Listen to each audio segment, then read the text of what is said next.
Picture the scenario. You're jammed in the middle of a noisy room full of strangers. She catches your eye across the room, a vision of untold beauty from parts unknown.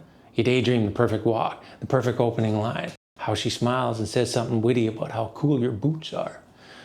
Or some shit like that. I don't know, I like boots. Then you talk yourself out of it and bury your face in your phone, pretending you didn't even see her. And fear wins the day.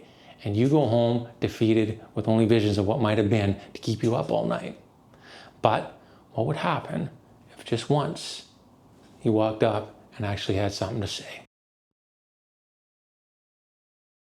Most people are just waiting for somebody else to break the ice. We all want that moment, a break from the bludgeoningly dull existence of reality, someone to talk to flirt with, to share a laugh, or just cut through the deafening noise of the awkward silence that is our life. But truth be told, most of us are stuck in our heads or glued to our phones, pretending we're too busy so we don't have to make the effort. We tell ourselves, I'll do it tomorrow. Then tomorrow rolls around and we just kick the can a little further down the road. That's why we're so attracted to people who are brave enough to go first. The ones who say, hey, or throw out a dumb joke in the middle of an uncomfortable situation. And they're the rare specimens that give the rest of us an opening to be part of something that mere seconds before seemed completely out of reach. One person with the nuts to go first can change the energy in the room for everyone. Now you're not just another face in the crowd, and you become part of something bigger than yourself. So, how do you become that wild man who breaks trail for everyone else in life? First, you got to ask yourself, why should I even bother? And the answer to that question is, because the world doesn't give a shit about you. I know that sounds harsh, but hear me out. Your liberation from the pain of loneliness awaits you. Ever notice that some people can just nail it every time? They're not uncomfortable or too serious, and their talk game is killing it. It seems to come so easily to them. And I know, it's f***ing annoying, isn't it? The reason it's so easy for them is because the universe rewards courage. It mirrors what you put out, and it gives it back to you in droves. But you have to go first. No one is coming to save you, my friend. Those guys didn't start out that way. Most of them had their red-faced moments, but they didn't let that stop them. So let me ask you something. Do you want to be flirted with? Do you want respect? Do you want happiness, love, empathy, and compassion?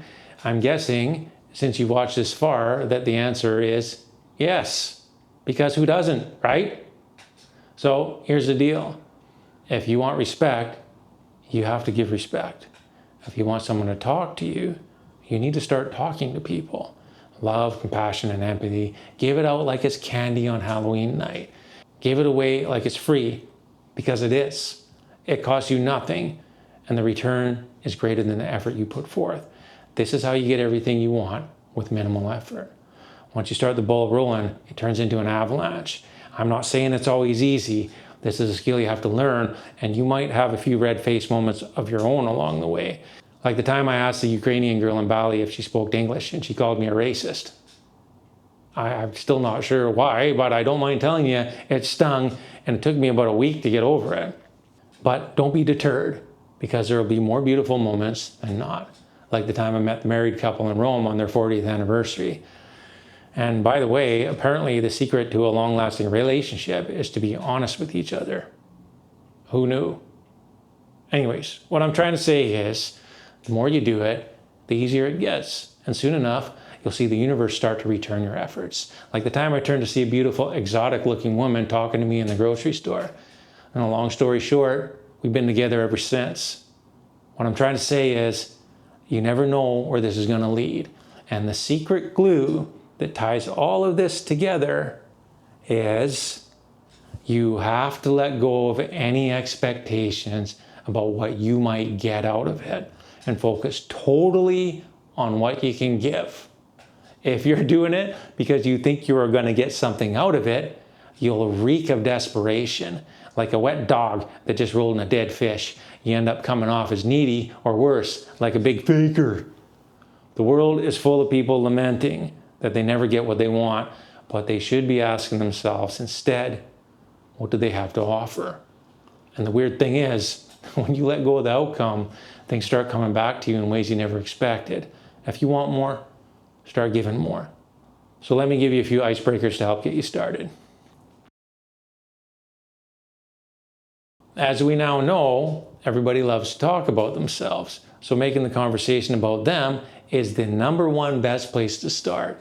Even if you don't say much and just ask a few leading questions, they'll go home remembering the conversation because they got to talk about themselves the whole time.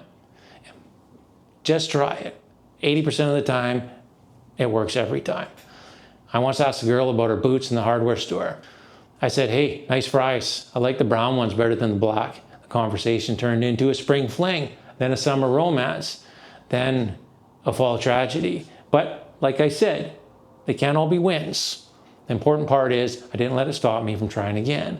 And the most successful people in the world are also great at failing.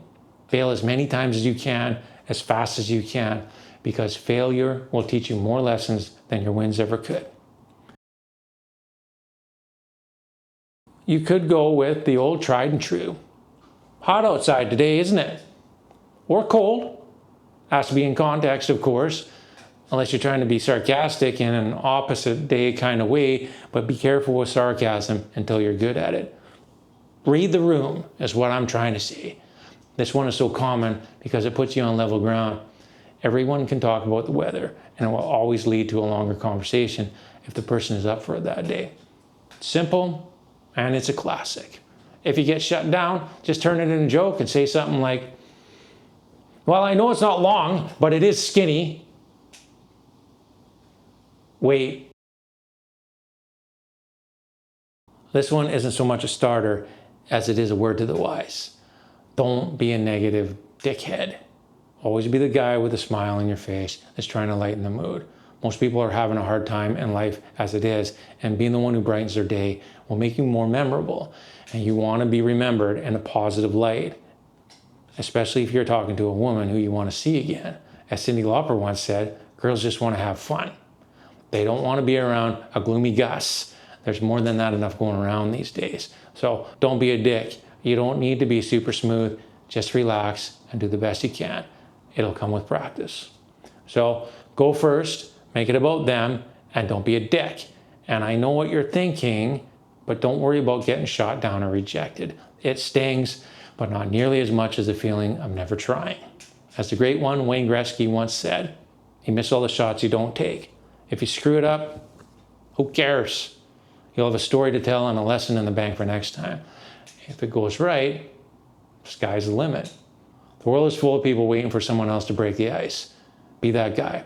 And good luck, gentlemen. I'll see you on the highway. They're the rare specimens who give the rest of us an opening to... They're the rare specimens that give